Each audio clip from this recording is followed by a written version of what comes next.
outhouse framing part 1. Bringing up a farm. No, just doing a pour in between the framing videos. So it cures. It's got time to cure. I did trim the bottom of this. Cut off, this is like 4 inches or so. So it sits a little closer. The bad thing about kicking out the lower level is if it stands down low, you get this sitting out, and I don't want to do a double layer on that. So it's getting there. Just letting that cure. This is the framing part 1, pressure treated. The ones that were in the driveway. 8-footer, 10-footer. This will get screening, so it's pressure treated, but the top plate will stay dry. So that's just regular. Got the bolts. Got the toggle bolts. So this video is getting this far. This is what I'm actually doing the video. Frame up the members. That's a full length plus a shortened one, like a trimmer for the beam. Doing up the beam. Outside corner there. Oh, and then just regular studs. Putting those in. Treated and then regular. If this were a living structure, being a bearing wall, this should be like a triple beam, triple stud, but it doesn't matter. And here it's like doing up those members, and inside corner and outside corner. This is a 112. 112, 1 foot over, 1 inch down. I want to say this is like 9'3". I figured down it being like 9 foot. So I did my 112 that way. So it's actually like a little too shallow. It's more like 3/4 of an inch per foot rather than 1 inch per foot.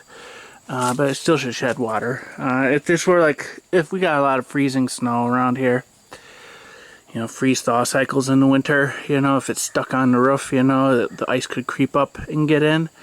But I don't think that'll be an issue. If it is, I can always adjust the roof, build this roof up a little higher, but it shouldn't be fun. It shouldn't be a problem. Did the foam cushion between the plates and the concretes. Venting the voids with some soffit venting. This is going to be corrugated metal siding right on these studs.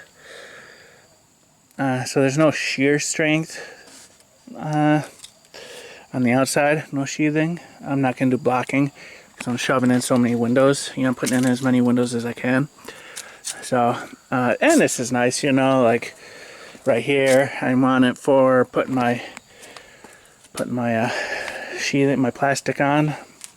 And then right here, it's just kind of it'll make tying in easier. I got a wall coming in, maybe like this high up, we'll sit right there, on those two, on this stud right here, going over. So got my shear strength from the sheathing on the inside. Once I had it framed, racked it, and used the sheathing to hold it in place.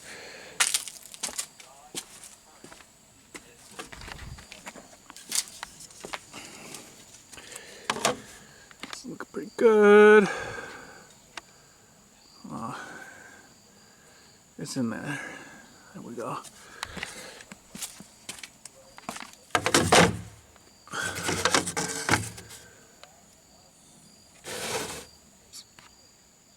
Looking good. Next video, framing 2, we'll be doing these walls. And when I'm doing these walls, I'll rack this one. This one's out by a fair amount. Well, they're normally out by a fair amount, It's outside the lines, like almost completely. But once this is in, I might put some sheathing up here because this is like 49 inches. It doesn't need to be this big, So I may end up doing some sheathing or something on the top, kind of help if there's a driving rain, kind of keep a little drier in here. That'd be if it's hard to lock this in place, but it shouldn't be with this. And this will continue over. So the beam is like, I just did some full 8-footers, like 32, I think, is the overhang. It's just whatever it was. I'll be doing the same thing over here so I can stay dry when I'm walking around. And like, eventually I'm going over here, but this is the path I'll be mainly taking to get into there. Let's see.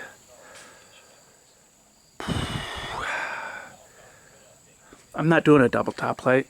It's going single. I might hit it with some metal, I got like that kind of V-crimp kind of whatever. Galvy roofing I got up there. I got some scrap. I might cut that, and use as splice plates. But in general, I went with this height because I'll be putting this in when I do that. This is rafters be sitting like that. That'll be kind of right under the thing, when I have the rafters in. That's why I went that way. And there will be a center as well. Yeah, that's what I'm doing in this video. Getting it this far. House framing part 1, the outsides. To generate sympathy. Exactly. And I think to your point, what they want the Israelis in. I mean, there's nothing more difficult than urban warfare. Right. Right? There's nothing more difficult than that. And you will lose lives. And there will be civilian casualties. There's things that are going to happen in urban warfare that could, theoretically, and we've seen all the fake news that's out there about what's happening in this conflict that's trying to paint the Israelis in a bad light, that could be used to garner more sympathy around the world for the Palestinian cause.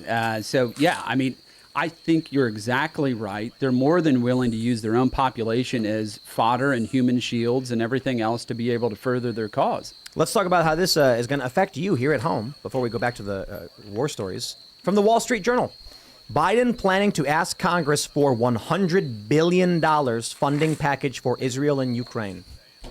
$100 billion. Get your contracts out. Where is that money coming from? So we've already spent $113 billion on Ukraine Double it. alone since February 2022. We've given Israel, I think, $38 million, starting with a deal in 2016 that was like $38 billion over a decade. Just over $3.5 billion. So there was a new MOU in between the United States government and Israel for military financing, the FMF MOU that we do with Israel that we've done now for decades. And that's part of our funding for them to be able to ensure their qualitative military edge. I'm cool with that money, honestly. Yeah, and I'm totally support that. I don't know how this money breaks down to $100 billion. Like who goes? I'm who not goes cool to with what? the 113. My problem either, is though, I'm into we need to fix this country right now. I'm supportive of Israel striking back. I pray for the innocent people on both sides, but I've been reporting on this country so much this past year, and we are a mess. Yeah, you're everywhere. Everything's collapsed. I was in East Palestine a month after the explosion. They're still in need, right? Look, Lahaina burned down. What are we doing? They're shutting down. I mean, look, CVSs are shutting down. Targets, Walgreens, all shutting down. Rite Aid just went Rite Aid. filed Rite Aid for was bankruptcy. that was an opioid thing. It was, right? But yes, that is also very, very bad. Bank branches are shutting down across the board. U.S. infrastructure is collapsing. There's this viral video right now of this woman talking. She's a Canadian, by the way, but we're close enough neighbors. She's talking about how she wanted to get a salad and some ribs, and it was $45, and she was shocked. Now, I think one of the problems here is that she blames the grocery store for the high price, which is That's like a Trudeau issue. But Now that's She's Canada. almost there. Yeah. I want everyone to understand. There's another viral video that I think I recorded this for Friday, so I don't think it's up on my channel yet.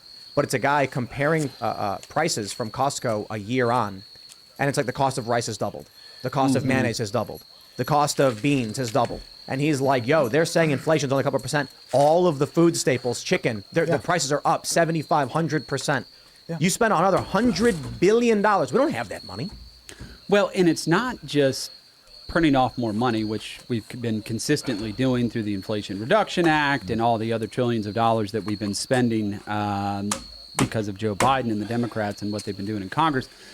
Secondarily to that is you have to remember part of this is how does food travel? How does it get to you? It gets to you by truck. It gets to you by, what are those powered by? Fossil fuels, right? And what are the Democrats trying to stop the production of? Things like oil, gas, coal, things of that nature. So they've created essentially artificial scarcity in the marketplace around things like oil, which then creates, look, the demand is there, supply and demand. The supply is high, the demand is high and the supply is low because of the artificial scarcity and the regulations they put into place around the fossil fuel industry. So to be able to transport those items, it's a pass-through cost. It's going to go down to the consumer. It's going to always hit the consumer. It's a hidden tax. You all are paying right now for this war on the fossil fuel industry, literally at the grocery store. It's all part of the inflation that's happening. It's not just all the money that they're printing, but it's also what they're doing in the energy industry, which literally transports everything that you buy. When I was when I was in California, it was $7 for a gallon of unleaded gas. And it all started when Biden shut down the Keystone Pipeline. Yes. Yeah. Yes. You can actually look at the moment when Biden is inaugurated, not even the election, and you can see like an inversion in wages and inflation. And people are like, "Oh, it's not Joe Biden's fault; it's Trump's fault because his policies rolling into effect." It's like, no. You can actually, I think it was like Wall Street Journal showed this graph, and it's like it just flips as soon as he starts signing these executive orders. And people are asking, how did shutting down Keystone cause gas prices and prices to skyrocket when Keystone wasn't even transporting oil? These are people, I'm sorry, they're first order thinkers. And this is what happens when you get a woman who's like, I blame the grocery store for the high prices. Right. These people don't realize, here's what happens. Keystone is being built to transport oil from Canada through the U.S. and then it goes south down to the Gulf or whatever for transport and distribution. This means that when you're looking at the market futures, you're like, okay, do we have enough supply for demand? Well, Keystone's been shut down, which means we are now going to fall short of supply with demand increasing. Prices are going to go up. Then what happens? People are buying, saying, we better buy now, which causes prices to drive straight up. Yes. Now your gas costs more money because Joe Biden is negatively impacting the entire industry and infrastructure. And then we tapped the Strategic Petroleum Reserve. Drained that. So stupid. Yeah, we drained that one. It's like, I remember watching that happen, and I was just like, stop doing that. And Stop now, it. and I just want to point this all out and loop it all back into a nice little bow.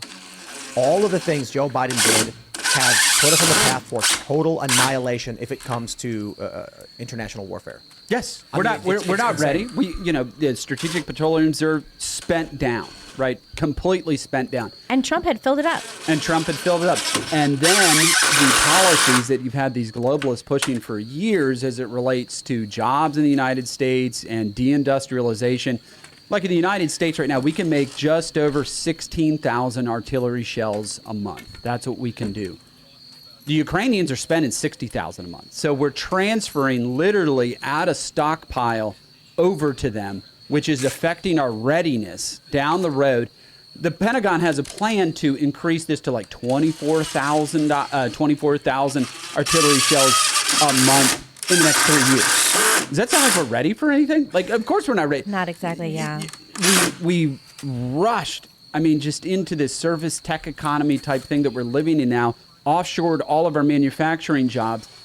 If we had a World War II situation pop up here again, is there any way we'd be ready to industrialize the economy, to be able to build the type of machinery, equipment, and military equipment that we would need to defend ourselves? Of course not. The only thing we'd have is like Facebook, and we could post a comment being like, the Chinese are invading, this sucks. The only thing we Just could... meme about it. Yeah. Yep. It's terrible. It'll go down in the history books as we all whinged ourselves to death. Right. I'm really upset about our new Chinese communist overlords. They're making me eat, bricks and bugs. And the bugs. Well, there's definitely the bugs, but it does make me think of like the Qing Dynasty, right? Wasn't that like the isolationist dynasty in China? Mm-hmm. And they were isolationist for a long time, and then they emerged at the end of that, and they were like, oh, now we're ready to rejoin the world. And they had gotten a lot of their thing together in terms of like who they were as a people. And Americans, we don't know who we are as a people. I was watching this video on Twitter today. This woman was like, I was overseas, and these are all the things I hate about America now. And I was just like, I hate everything about you. Like, I love everything about America, Like, but, and we were like that. Look, we were protectionist rolling into World War I. It's, right. We built literally the greatest economy the world has ever known. And then after World War II, I think we had a pretty clear idea of who we were. Right. So what And- happened? Marxists took over the universities. Neoliberalism, just destroying the United States, rolling through the 60s, 70s, and so forth. And now, as we were just talking about this Israeli-Palestinian conflict, it's been very interesting because it's literally like in a conflict, think about World War I, where they send up a flare, and you can see where everybody is. Right now, we're seeing where everybody is, like the universities, the faculty, everybody. And it's worse than I think than most people thought it was. Well, the universities are about to lose a ton of money. More and more professors are kicking it back down. And so these big donors are like, we're not giving you money anymore. Yep. Good. Yeah. Let them collapse. I was in those colleges teaching for too long. I saw like Marxists teaching the kids. I was in those colleges studying for too long. And in New York, right, where it's as worse as it could possibly be. But but I really do think the universities are a big problem of where our identity started to erode. I don't think it's universities. I think it's social media. I think social media accelerated it. But I think a lot of really bad people who are actual like Marxists, like people in the Weather Underground, who are terrorists, domestic terrorists, then got out of jail, pardoned by people like Clinton, went into became professors, and then taught, Marxism. I've had this debate 50 billion times, and there are a lot of ideologies in universities, and just because one we know of now doesn't mean that it's the cause of it. It just means that it's in universities. And this is why we thought that as soon as these kids got out of college, they'd have a cold wake-up call. But so let's put it this way. Let's say there's the greater world and there's university world. University world is woke. These kids graduate from college from woke professors. Yep. They should be thrown into a capitalist world that chews them up and spits them out. No, something else happened. Those kids commanded power. Because there were a lot of them. No, because of social media. Because the kids would go on and send 50 emails. They would then start spamming, and McDonald's would panic, and these corporations would panic and be like, what's happening? Why are we being attacked for this? If there was no social media apparatus, these kids would never get on TV to complain about anything. They would never come out and say, we think this company is racist because they did X or Y. The people who run the company would be like, they'd go to the big media corporations and say, don't have those people on your show, and they'd be marginalized. Right. But social media gave them a free platform. And the algorithms incentivized intersectionality in far left politics because more keywords means more clicks. They made more money from it. Now, when you've got big corporations going to these brands, they're going to say, look, we use Google AdSense. Our principal customers are a whole bunch of small restaurants. We don't care. We're going to run the article calling you racist because it's going to make us $1 million. And the way I see it is that social media is an extension of the Marxism they learned in schools, where they were taught like the Cultural Revolution was good. At least what I'm hearing. And then they see the social media as a struggle session where they can... So the issue is all the other ideologies that exist did not get that boost. And they're in colleges as well. Right. And it's because social media algorithms, they take what is socially acceptable plus whatever generates the most keywords possible, which of course is going to be racism, social justice, etc. So if they started making videos that were pro-white nationalism, those would be deemed socially unacceptable by big brands and otherwise, so it doesn't happen. Facebook doesn't want to be associated with it, so they create algorithms that promote far-left politics, which is why Twitter went from the free speech wing of the free speech party into you can't misgender people, it's against the rules. Yep. Social media was promoting these things. Jack Dorsey was a free speech absolutist until he started getting attacked by activists. But I'll simplify it because I do want to move on to the next story. None of this would exist or break through into the mainstream were it not for social media platforms allowing or incentivizing companies to do it. Example, Mike.com started off as pro Ron Paul and then turned into far left wokeness. It's not because the universities made it happen. It's because the social media algorithms created a monetary course for any new blog, and it was plainly obvious that Ron Paul was not making you money. Wokeness was. But let's jump to this next story because we got big war news. Shout out to Raymond G. Stanley Jr. super chatting this. This is from DefenseNews.com. House drafts bill to strike Iran proxies amid Israel-Hamas war. Ladies and gentlemen, we are on the precipice right now. House Republicans are running a military authorization that would allow President Joe Biden to strike Iran-backed proxy forces throughout the Middle East if the Israel-Hamas war escalates into a broader regional conflict. Foreign Affairs Chairman Mike McCall of Texas told Defense News on Tuesday he's drafting the bill in case Lebanon's Iran-backed militant group Hezbollah steps up its attacks on Israel. The prospect of escalation comes as Israel continues its week-long aerial bombardment, et cetera, et cetera. I hope you guys are ready, man, because a grain of sand, the saying I often use, how many grains of sand make a heap? Where's the off-ramp?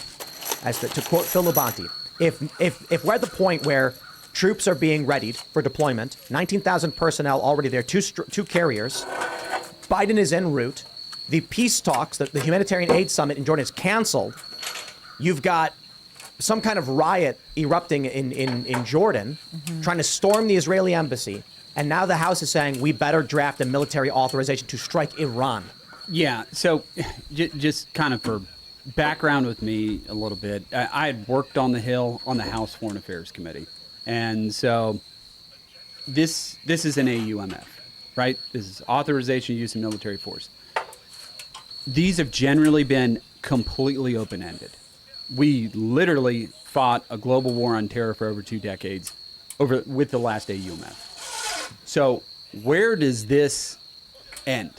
What's the and I don't see the legislation in front of me. I don't know what the language says. This is a slippery slope. This can be a very slippery slope. We fought and died and tried to eradicate, obviously, terrorism around the globe. And it was very open-ended. Obviously, we were attacked. We had a very, obviously, emotional response over that, rightfully so. But that AUMF continued on for a very long time. Very long time. And if I remember correctly, it's still on the books now. I want to give a shout out to another super chatter, Cold Leftovers, who made a good point. Joe Biden's heading to Israel right now. He's flying into Israel. Rockets are currently flying through the air. The super chat mentioned nothing bad needs to happen to Joe Biden. A rocket just targets or explodes or in some way causes some kind of interaction with Air Force One. That's it. Air Force One forced diversion after Hamas rocket nearly strikes U.S. President Cassius Belli. It's almost like they're provoking that. Just sending him there. Right. If a rocket in any way threatens the presidential dispatch or whatever, that's all that they'll need to say. Look, they tried to kill our president. Yeah, that's a big deal. And they're drafting. Well, remember George Bush did that. He was like, they tried to kill my dad. Remember that? Yeah, that's right. Yeah. Yeah, well, I mean, But that wasn't a Cassius Belli. That No. was him whinging. That was whinging for sure. But if we can whinge like that, then what does this look like? and kind of and we saw this even way back in the day, Mujahideen in Afghanistan, the asymmetric technology that exists for terrorists, which we provided, obviously, to be able to defend the Soviets in Afghanistan. The Stinger missile, these are heat-seeking missiles, which literally rocket-fired at the man-pad, as they call it. Anybody, really. I mean, it's got a seeker. It's pretty easy to use. They're all over the place. The Russians, formerly the Soviets, also manufactured them. The SA versions, they're all over the place. Right now, look, obviously there's countermeasures in Air Force One and all these other things. It does make me think, are they moving like these strike carrier groups there also because he's going there? Interesting. Right. Yeah. Is that part of the reason? Like how long long I don't know. has he I'm been planning to go there? Yeah, because they moved the aircraft carriers like a good few days ago. Wasn't it over the weekend, Saturday?